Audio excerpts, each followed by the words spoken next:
आज की कहानी एक ऐसे इंसान की है जिसने ठगी और धोखाधड़ी की सारी हदें पार कर दी थी। सदी का अगर सबसे बड़ा ठग भी उसे कहा जाए तो इसमें कोई हैरानी की बात नहीं होगी और उसकी कहानी सुनने के बाद आपको भी यही लगेगा। तो चलिए अब मैं सीधे कहानी पे आता हूँ। लखनऊ की सेंट्रल जेल में एक कैदी लगभग पिछले 1-1.5 साल से कैद था। उसकी पत्नी उसे हर हफ्ते एक खत लिखा करती थी जिसमें वो अपनी परेशानियों के बारे में बताया करती थी।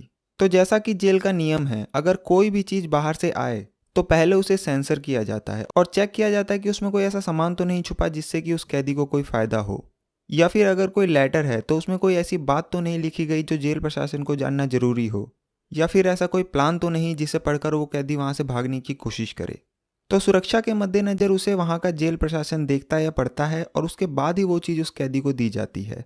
तो ऐसा उस हर खत के साथ होता था जो उसकी पत्नी उसे हर हफ्ते लिखा करती थी, और ये खतों का सिलसिला पिछले लगभग 1.5-2 महीनों से चल रहा था और इस बीच 7 से 8 खत उस कैदी के पास आ चुके थे।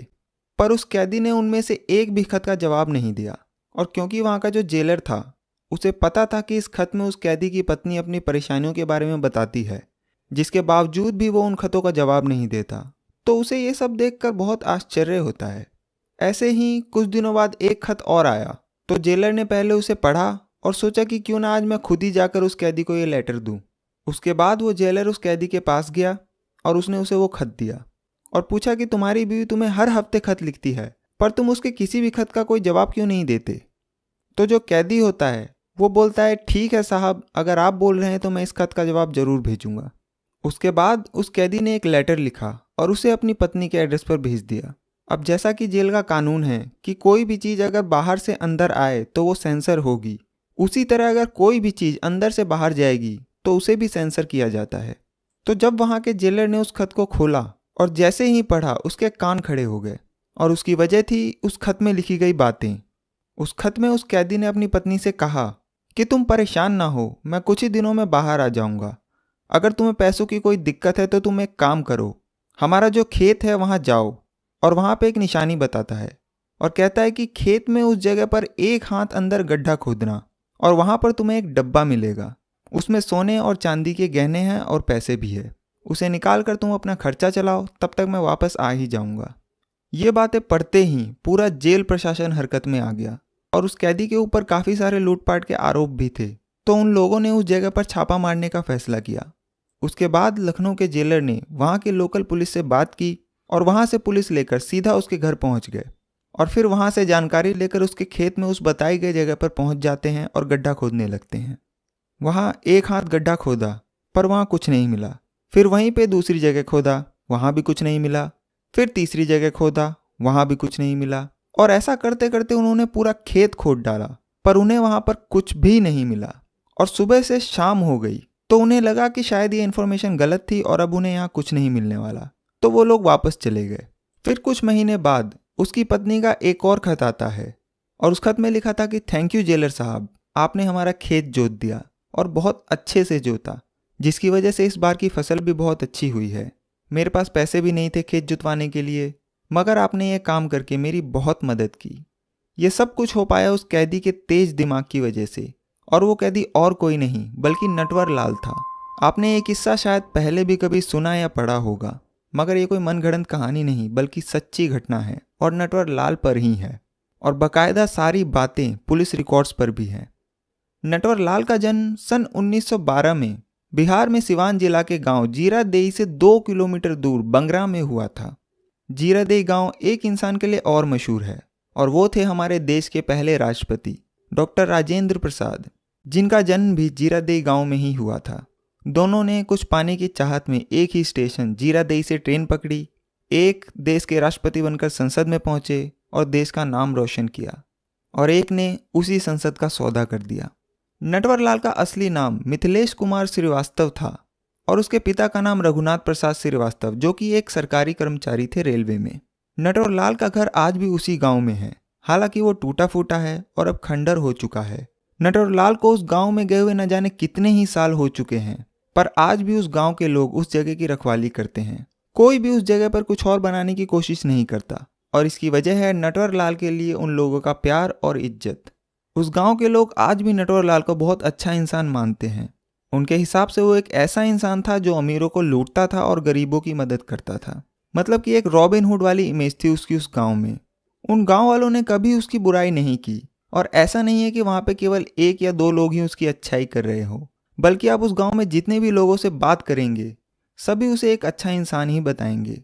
और अगर आप कभी वहां जाकर उसके बारे में पूछेंगे कि हमें नटवर लाल के बारे में जानना है, तो वो लोग तुरंत आपको टोक देंगे कि नहीं, नटवर लाल नहीं, मिस्टर नटवर लाल बोलिए। तो आपको लगेगा कि शायद अमिताभ बच्चन की जो पिक्चर आई थी मिस्टर नटवर लाल, उसकी वजह से ऐसा बोलते हैं, पर ऐसा कुछ नहीं है। वहाँ के लोग नटवर लाल को इज्जत देने के लिए या तो मिस्टर नटवर लाल कहते हैं या फिर मिथिलेश बाबू बोलते हैं।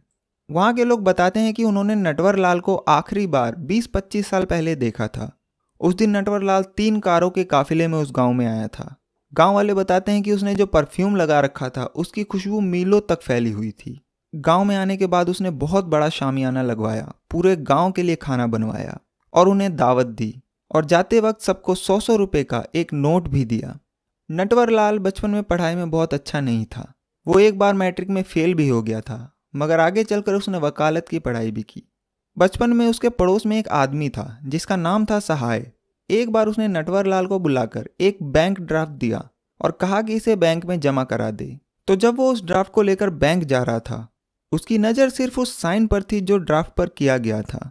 फिर उसने उस हस्ताक्षर की नकल करने की कोशिश की, और जब उसने उसकी कॉपी की तो कोई भी ये नहीं कह सकता था कि असली साइन कौन से हैं। उसने एकदम हूबहू बिल्कुल सेम टू सेम हस्ताक्षर किए थे।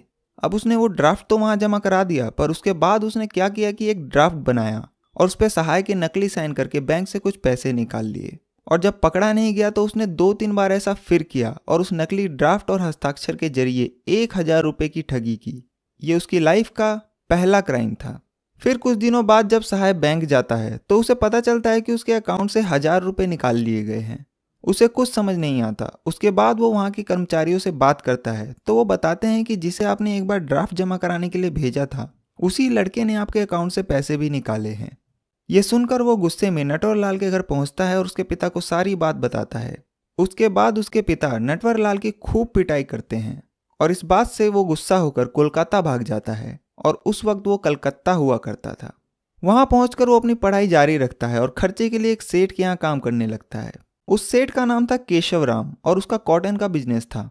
नटवर लाल उस सेठ के बेटे को ट्यूशन भी पढ़ाता था।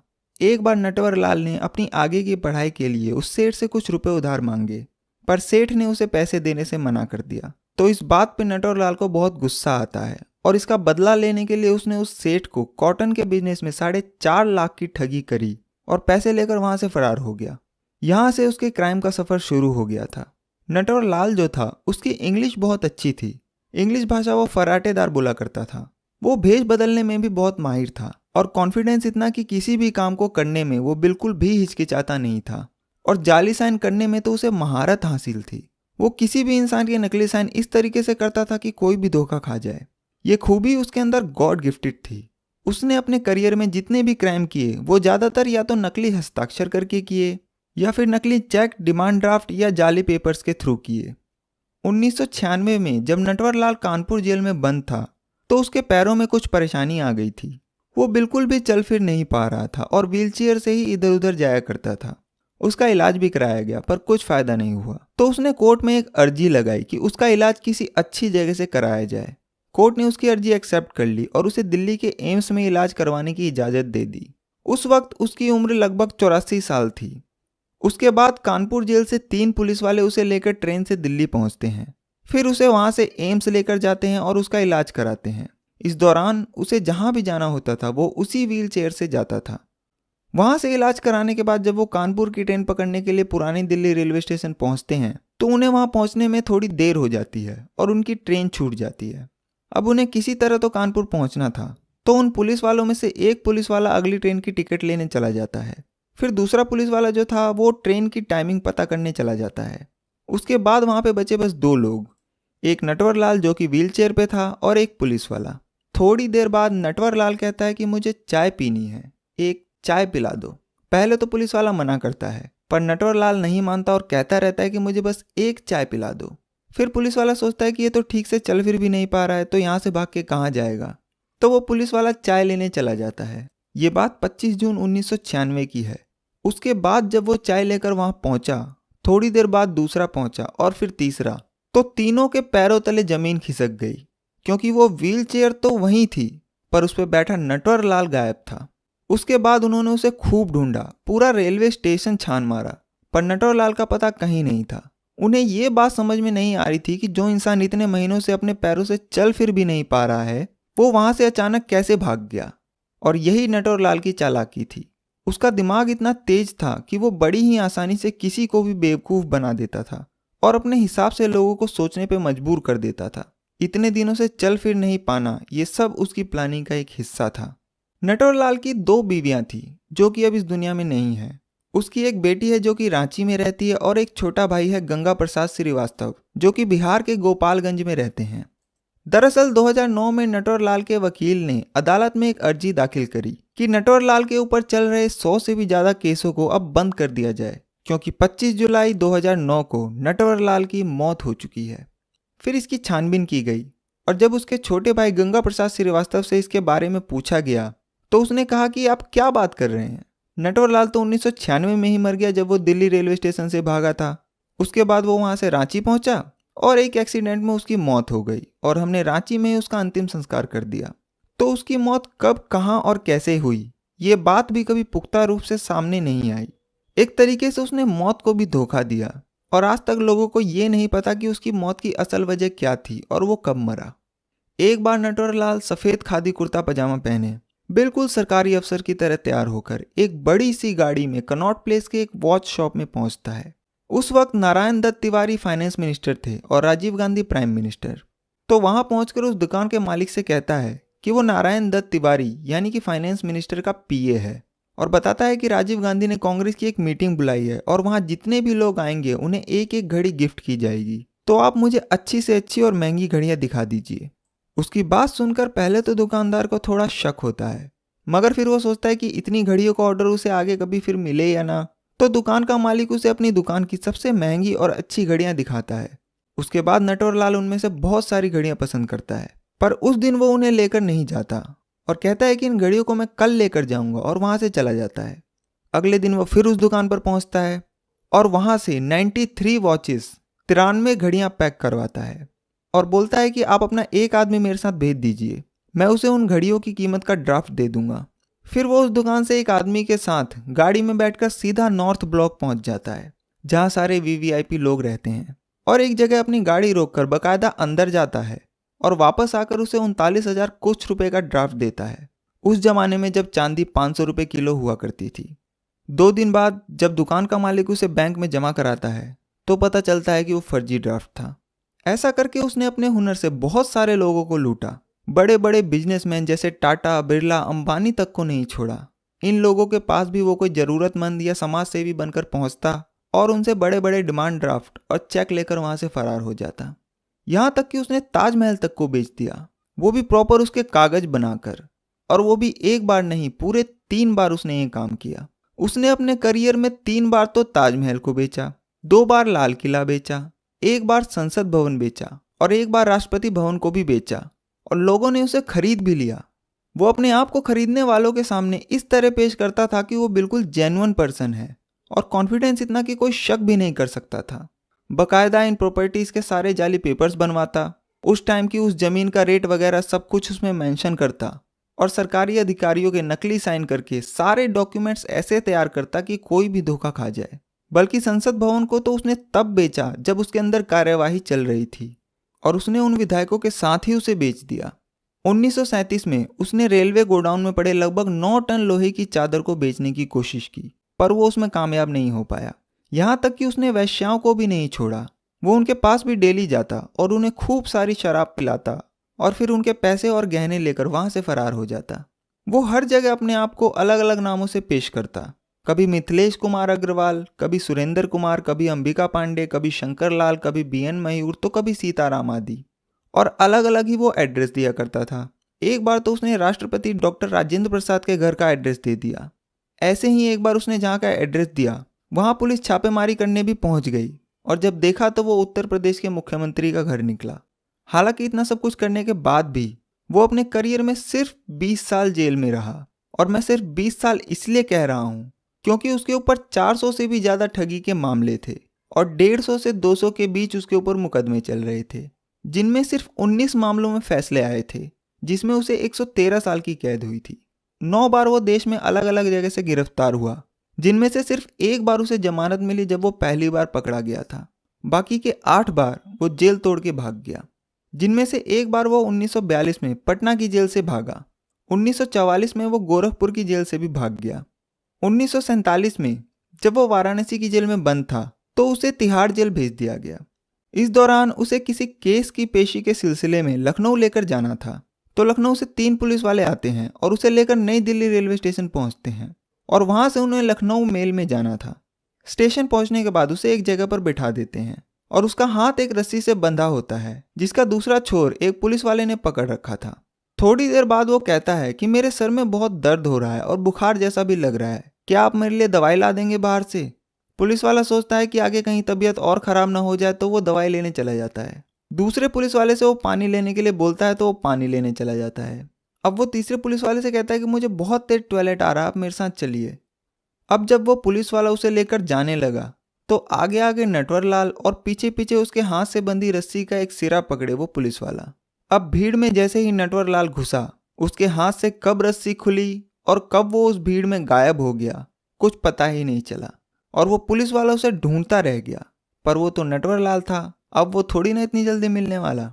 तो इतनी चालाकी और तेजी थी उसमें कि वो पुलिस वाले के सामने से गायब हो गया और उसे पता तक नहीं चला। उसके बाद 20 जुलाई 1956 को उसे मेरठ से पकड़ा गया और लखनऊ जेल भेज दिया गया, मगर वो वहां से भी भाग गया। वहां के तो पुलिस वालों ने ही उसे भगाने में मदद की। जेल के 11 पुलिस वालों को उसने अपने साथ मिला लिया और उन पुलिस वालों ने उसे पुलिस की वर्दी ला कर दी, जिसे वो बड़ी ही शान से पहनकर गेट के पहरेदारों से सलामी ठुकवाता हुआ जेल से बाहर निकला। उसने उन 11 पुलिस वालों को 5 लाख रुपए देने का वादा भी किया था, जो कि उसने दिया भी। पर जब पुलिस वालों ने उस बैग को खोला तो उसमें सिर्फ नकली नोट भरे थे। नटवरलाल जो था वो बातें करने में भी बहुत हाजिर जवाब था। उससे कोई भी सवाल पूछा जाए, जवाब उसके पास पहले से ही तैयार होता था। कानपुर की अदालत में एक बार उसकी पेशी थी। जज ने जब उससे पूछा कि तुम ऐसा क्यों करते हो, तो नटवरलाल जज से बोला कि आपके पास 1 रुपये हैं। तो जज ने पूछा क्यों, तो उसने कहा कि आपके पास 1 रुपये है तो दीजिए, फिर मैं इसका जवाब देता हूँ। फिर जज उसे 1 रुपये देता है और नटवरलाल उसे लेकर अपनी जेब में रख लेता है और बोलता है कि बस जज साहब, मैं ऐसे ही करता हूँ। मैं किसी को जबरदस्ती नहीं लूटता और ना ही उससे छीनता हूँ। मैं तो बस उनसे जो मांगता हूँ वो खुद ब खुद मुझे दे देते हैं, जैसा कि आपने दिया। उसकी बात सुनकर कोर्ट में जितने भी लोग थे सब हंसने लगे और वो जज भी मुस्कुराने लगा। एक बार जब वो वाराणसी की जेल में बंद था तो उसका इंटरव्यू किया गया। उससे जब पूछा गया कि आप इस बार कैसे पकड़े गए, तो वो था बहुत ही हाजिर जवाब और उसने उसी अंदाज में उसका जवाब दिया। उसने कहा कि मेरे अंदर तो बहुत कॉन्फिडेंस था, मुझे लगा कि मैं कभी पकड़ा नहीं जाऊंगा, पर भगवान की यही इच्छा थी इस बार और शायद इसलिए मैं पकड़ा गया। तो उसने पूछा कि क्या आप भगवान में विश्वास करते हैं? तो वो बोला कि हाँ बिल्कुल, मुझे भगवान में विश्वास है। मैं जब भी किसी मुसीबत में होता हूँ तो मैं भगवान को याद करता हूँ और भगवान स्वयं मेरे सामने प्रकट होते हैं और मेरी मदद करते हैं। फिर उसने पूछा कि आप जेल से कैसे भागते हैं? तो उसने कहा कि मैं जेल से कभी भागता नहीं हूँ, पुलिस वाले खुद मुझे भगाते हैं, मेरे लिए खुद गेट खोलते हैं और कहते हैं जाओ। उसके बाद वो उससे पूछता है कि क्या आपको पता है कि आपके ऊपर एक फिल्म बन रही है? तो नटवरलाल बोलता है कि हाँ मुझे पता है। फिर वो पूछता है कि क्या आप उस फिल्म को देखेंगे? तो नटवरलाल कहता है कि मैं क्यों देखूंगा इस फिल्म को, जब फिल्म का असली हीरो मैं खुद ही हूँ। पर हाँ, मैं इस फिल्म पे मानहानि का केस जरूर दायर करूंगा। और उसने ये भी बताया कि अगर सरकार मेरा इस्तेमाल करे तो मैं विदेशी जितने भी कर्जे हैं उसको अपने इस हुनर से उतार दूंगा और भारत सरकार को सारे कर्जों से मुक्त कर दूंगा। उसके बाद जब उसका यह इंटरव्यू और उसकी कहानी अखबार में छपी तो पूरा हिंदुस्तान उसे जानने लग गया और कई कहानियों और किस्सों में उसका नाम लिया जाने लगा। पर आज भी ये एक पहेली बनी हुई है कि नटवरलाल की मौत कब, कहाँ और कैसे हुई। जैसा कि वक्त वक्त पे अलग अलग बातें सामने आई पर कोई पुख्ता सबूत नहीं आया और पुलिस रिकॉर्ड्स में भी यही है कि उसे आखिरी बार 1996 में देखा गया था, जब वो दिल्ली में रेलवे स्टेशन से भागा था। तब उसकी उम्र 84 साल थी और आज 2020 चल रहा है, तो जाहिर सी बात है कि अब वो इस दुनिया में नहीं होगा। और अगर होगा तो उसकी उम्र 108 साल होगी, जो कि मुमकिन नहीं लगता। पर एक ऐसा इंसान जिसके पास इतना तेज दिमाग था, उसने उसका इस्तेमाल गलत काम में किया। अगर वो उसी दिमाग का इस्तेमाल अच्छे काम में करता तो शायद आज वो कहीं और होता।